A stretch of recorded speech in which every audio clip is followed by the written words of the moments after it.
KPK diminta usut kasus pembangunan flyover Pekanbaru.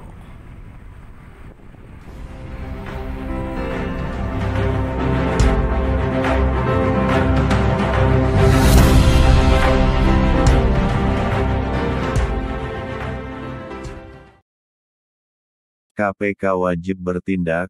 Pembangunan flyover di Pekanbaru disinyalir rugikan negara 15 miliar rupiah.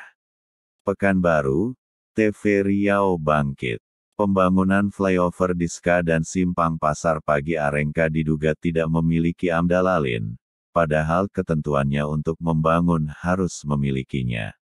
Pembangunan flyover di Ska dan Simpang Pasar Pagi Arengka diduga tidak memiliki AMDAL Lalin, padahal ketentuannya untuk membangun suatu konstruksi syaratnya harus ada surat persetujuan dikeluarkan Dinas Perhubungan agar pembangunan dilaksanakan sesuai regulasi. Menurut konsultan yang enggan namanya ditulis, proses mendapatkan persetujuan tersebut harus melalui proses survei pengambilan data lapangan, proses ekspos pemaparan pada dinas terkait dan proses lainnya.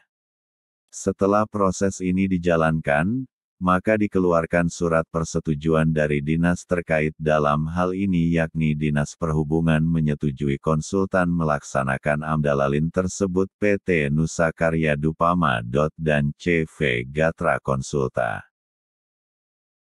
Untuk memenuhi syarat pembangunan FO, harus ada surat persetujuan dikeluarkan Dinas Perhubungan agar pembangunan dilaksanakan sesuai regulasinya. Namun hal tidak ada sama sekali, ujar konsultan yang mengetahui persoalan pembangunan flyover ini. Justru pihak Dinas PUPR Provinsi Riau sebagai owner pembangunan ini menggunakan dokumen AMDAL Lalin dari konsultan lain tanpa melalui proses sesuai regulasi. Apakah bisa satu dinas mengeluarkan dua surat persetujuan pada objek yang sama?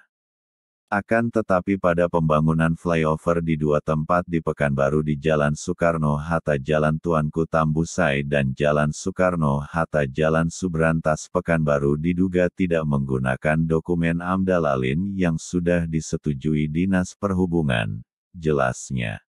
Sesuai regulasi yang ada, dalam proses awal saja pembangunan flyover ini sudah banyak masalah. Apalagi tahap selanjutnya kami berharap agar persoalan ini diproses KPK diduga ada dugaan kerugian negara, akibat tidak dilaksanakan ITIM kerja pada flyover diantaranya. 1. Defisit 3 pekerjaan tanah timbunan biasa, jalan beton sisi utara tidak dikerjakan. 2. Defisit 5 pekerjaan berbutir lapis pondasi agregat kelas B jalan beton sisi utara tidak dikerjakan. 3. Pekerjaan beton semen K400, jalan beton sisi utara tidak dikerjakan. 4. Lapis pondasi bawah beton kurus, jalan beton sisi utara juga tidak dikerjakan. 1. Defisit 7 struktur, beton mutu sedang dengan VC 30 MVA untuk dinding dan plat injak juga tidak dikerjakan. 2. Dinding flyover dan plat injak. Beton mutu sedang dengan VC 20 MPa K250, untuk saluran drainase posisi jalan beton sisi utara juga tidak dikerjakan. 3. Beton mutu rendah VC 10 MPa K125, untuk lantai kerja, jalan beton sisi utara juga tidak dikerjakan. 4. Baja tulang U39 ulir dinding flyover juga tidak dikerjakan. 5. Pondasi cerucuk pengadaan dan pemancangan, juga tidak dikerjakan pada drainase sisi utara jalan. 6. Penyediaan tiang pancang beton bertulang pracetak ukuran 200 mm x 200 mm juga tidak dikerjakan pada dinding flyover. 7. Pekerjaan ornamen relief GRC, juga tidak dikerjakan pada dinding sisi kiri dan kanan flyover tersebut. Jika ditotal keseluruhan pekerjaan pembangunan flyover yang tidak dikerjakan ada kerugian Rp15 miliar lebih. Berdasarkan hal tersebut diminta KPK bertindak cepat, data dan fakta lengkap, kita siap jadi saksi jika dibutuhkan KPK, tutup kontraktor sambil melihatkan dokumennya. Kadis PUPR masa itu Dadang, dikonfirmasi melalui pesan WhatsApp tanggal 27 April tahun 2022, sampai berita ini dilansir belum ada jawabannya, dihubungi teleponnya juga tidak merespon. Sebelum sudah dilansir beritanya di media ini Selasa tanggal 12 April tahun 2022 dengan judul Pembangunan jembatan flyover di Pekanbaru diduga rugikan negara miliaran rupiah. Ini kronologisnya. Ada dua lokasi pembangunan jembatan flyover di kota Pekanbaru yang diduga bermasalah diantaranya, di Jalan Soekarno-Hatta Jalan Tuanku Tambusai, Jalan Soekarno-Hatta atau Jalan Subrantas. Pembangunan jembatan flyover ini dikerjakan diduga menyimpang dari perencanaan awal, sehingga ada dugaan negara dirugikan puluhan miliar rupiah. Hal ini dikatakan kontraktor yang mengetahui RAB pekerjaan pembangunan flyover tersebut kemarin.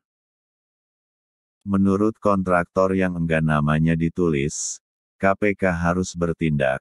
Karena pembangunan jembatan flyover ini dikerjakan pada tahun 2018 silam diduga tidak dilaksanakan sesuai spek perencanaan. Salah satunya yang diduga tidak dikerjakan adalah ornamen ukiran motif Melayu, seharusnya sesuai spek ornamen tersebut dipasang pada sisi kiri dan sisi kanan sepanjang dinding flyover tersebut, katanya.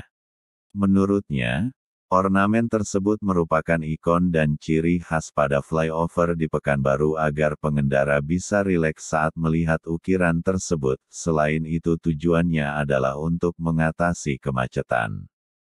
Kecuali untuk simpang traffic light Jalan Nangka Tuanku Tambusai samping SK, tidak berlaku sehingga tidak dibangunnya jalan beton, jalan ringgit, pada ruas Jalan Soekarno-Hatta depan Transmart dan Living Works seharusnya di kedua sisi badan jalan pada flyover, harus disediakan trotoar untuk pejalan kaki agar kemacetan pada persimpangan teratasi.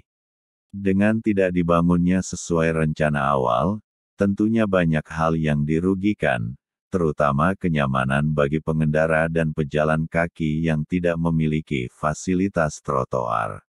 Di mana ini adalah hak pengguna jalan, khususnya pejalan kaki karena di sini adalah area pusat perbelanjaan dan keramaian. Dalam hal ini, Dinas PUPR harus bertanggung jawab mengevaluasi kembali, apakah pembangunan flyover ini sudah sesuai dengan perencanaan awal. Selain itu ada dugaan pengurangan item pekerjaan konstruksi pada dinding sisi kiri dan kanan flyover pada waktu pelaksanaan pembangunan FO atau ada indikasi lainnya. Dugaan ini bukan tidak beralasan, karena pada dinding flyover sudah retak-retak. Hal ini patut diduga saat dilaksanakan proyek ini diduga terjadi pencurian pekerjaan. Hal ini harus dievaluasi kembali oleh pihak PUPR Provinsi Riau, kata kontraktor tersebut sambil melihatkan spek dan RAB pembangunan jembatan flyover itu. Kepala Dinas PUPR masa itu adalah Dadang dikonfirmasi melalui pesan WhatsApp tanggal 12 April tahun 2022, belum ada jawaban. Sedangkan Kabid Bina Marga Yunanaris sebagai PPK flyover tersebut belum dapat dihubungi. Dilansir RN, dan dikabarkan TV Riau Bangkit dari Pekanbaru. Penulis, Kumbang.